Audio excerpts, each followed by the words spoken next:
उपमुख्यमंत्री अजित पवार यांचा अपघाती निधनानंतर त्यांचा अस्थिकलश जो आहे तो नागपुरात दर्शनासाठी आणण्यात आलेला आहे आणि दोनही राष्ट्रवादी जर आपण या ठिकाणी बघितलं तर या ठिकाणी श्रद्धांजली वाहण्यासाठी या ठिकाणी आल्याचं चित्र आपल्याला पाहायला मिळते आहे।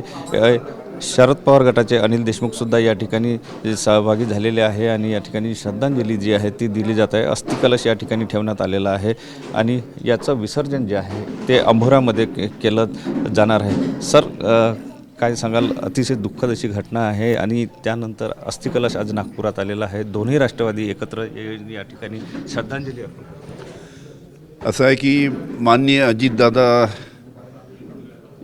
यांचं जे दुर्दैवी निधन झालं अपघातामध्ये, त्याचं सर्वांना अतिशय दुःख आहे। अजितदादा म्हणजे एक महाराष्ट्राचा एक कर्तबगार नेता, खऱ्या अर्थानं महाराष्ट्राच्या राजकारणाचा दादा म्हणजे अजितदादा, आणि ज्या पद्धतीनं त्यांचं मृत्युमुखी पावले त्याचं अतिशय सर्वांना दुःख आहे। त्याच्यामुळे आज जेव्हा त्यांचा अस्थिकलश नागपूरला जेव्हा आला तेव्हा आम्ही सर्व मंडळी, आमच्या राष्ट्रवादी काँग्रेस शरद पवार पक्षाची सर्व मंडळी या ठिकाणी अस्थिकलशाचं दर्शन घ्यायला या ठिकाणी आलो आहे। आज त्यांच्या पक्ष कार्यालयात या ठिकाणी हा कार्यक्रम आयोजित केला होता। आम्ही सर्व मंडळी या ठिकाणी येऊन त्यांचं अस्थिकलशाचं दर्शन घेतलं। सर, दोन्ही राष्ट्रवादी एकत्र येण्याच्या दृष्टिकोनातून चर्चा सुरू आहे। आता तुम्ही सुद्धा या ठिकाणी एकत्र आलेले आहे, हे कुठेतरी एकत्र येण्याच्या दृष्टिकोनातून एक सुरुवात झाली। कसं आहे, मी काली बोललो, सध्या दुखवट्याचा पिरियड चालू आहे। हा दुखवट्याचा काळ संपल्यानंतर कुठे कुठे मिटिंग झाल्या,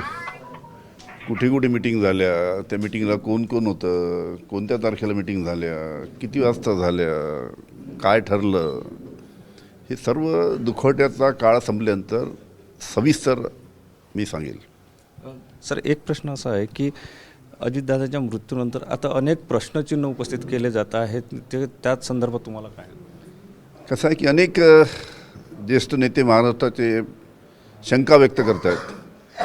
कालच माननीय छगन भुजबळ साहेब बोललेत, अजितदादाच्या पक्षाचे काही आमदार बोलत आहेत, आणि सर्वांनाच असं वाटतं की असं कसं हा अपघात झाला। कारण की जे कारण सांगण्यात आलं की व्हिजिबिलिटी कमी आहे, पण त्या ठिकाणची व्हिजिबिलिटी आपण पाहिलं की जे व्हिडिओ आलेले आहेत तिथे दुरून 2 किलोमीटर दुरून ते प्लेन असं जात असताना टिल्ट होतं, असं न पडतं।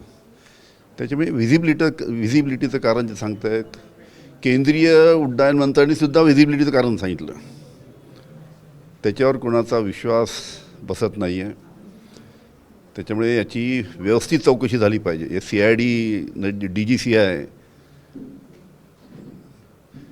हे तर चौकशी करतील, पण यांच्यावर नियंत्रण हायकोर्ट जजच्या नियंत्रणाखाली ही चौकशी झाली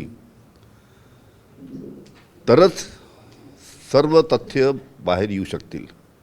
नाही तर मी राज्याचा गृहमंत्री होतो, CID काय चौकशी करते, अशा सेन्सिटिव्ह मॅटरमध्ये काय होतं मला कल्पना आहे।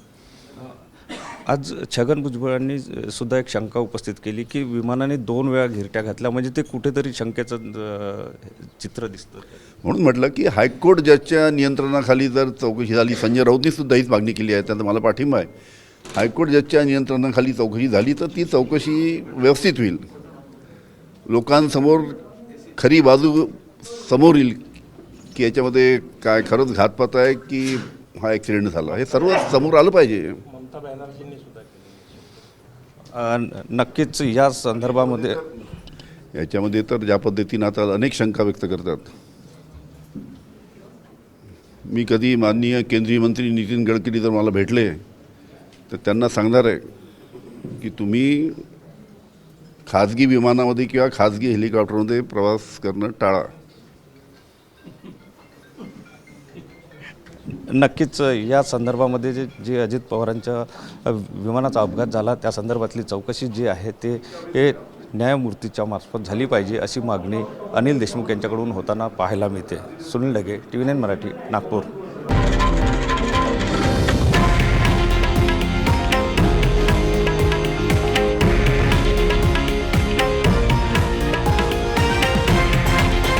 हे आहे देशातील नंबर 1 न्यूज नेटवर्क आणि आपण पाहत आहात TV9 मराठी, एकमेव.